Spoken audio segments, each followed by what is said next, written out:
কিনো 15ই আগস্টের জন্য কি প্ল্যান করলি? আমি তো সকাল সকাল একবারে হোয়াইট কুর্তি পরে রেডি হয়ে যাবো, জিলিপি খাবো, পতাকা তুলবো, উফ দেশটা একেবারে চাঙ্গা। দেখ ফ্ল্যাগটা কিনে আনলাম। তুই এনজয় কর রে পিউ। আমার তো একদিনের দেশপ্রেমের হিড়িকটা দেখলেই জানি কেমন লাগে। দেশ তো ব্রিটিশদের হাত থেকে স্বাধীন হয়েছে, কিন্তু আমাদের দেশের মানুষের মানসিকতা সেটা কি আজ পর্যন্ত স্বাধীন হতে পেরেছে? কেন রে হঠাৎ এমন বলছিস কেন? আমরা তো যেখানে খুশি যাচ্ছি, যা খুশি তাই করছি। কি আমরা যেখানে খুশি যাচ্ছি? সত্যি?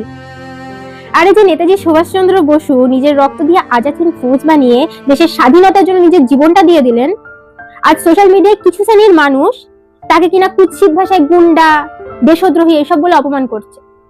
যে দেশে স্বাধীনতার আসল কারিগরদের সম্মান হনন করা হয়, সে দেশ কি আসলে স্বাধীন? তোর এটা মনে হয়? তুই ঠিকই বলেছিস রে। এই ঘটনাগুলো দেখলে না সত্যি লজ্জায় মাথাটা হেট হয়ে যায়। কিন্তু দেশ তো এখন স্বাধীন, তুই দেখবি এই চিন্তাধারা একদিন ঠিক বদলে যাবে। কয় বদলাবে পিও?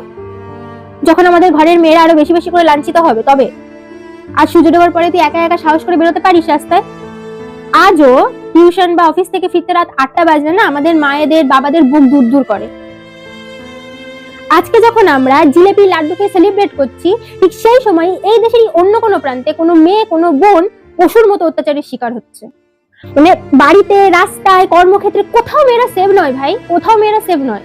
মেয়েরা আজও একটা অদৃশ্য খাঁচার মধ্যে বন্দী হয়ে রয়েছে। বীর বিপ্লবীদের অপমান আর মেয়েদের উপরে মানবিক অত্যাচার, এই নিয়ে আমাদের দেশ স্বাধীন।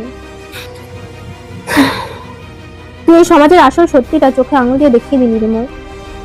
তাহলে কি আমাদের এই মেকি স্বাধীনতা মস্ত বড় একটা নাটক? তাহলে আমাদের আসল স্বাধীনতা কবে আসবে? আমরা সত্যিকারের স্বাধীন কবে হব?